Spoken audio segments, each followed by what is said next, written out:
Quick tip when your bathroom drain's plugged and these stoppers are hooked to the drain here. All you do is go under the sink, unscrew this right here, make sure there's no water in there, because otherwise when you pull this out, water will leak out.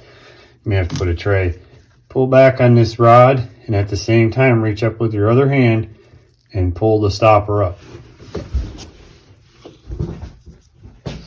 Stopper will come out and you can clean it out. It's handy to go to one of the stores and buy one of these little snakes. This is all you need for a bathroom drain. Put this in, keep working it down in until you're all the way in the trap and start twisting. The only other thing you need is a paper towel to clean it out when you're done.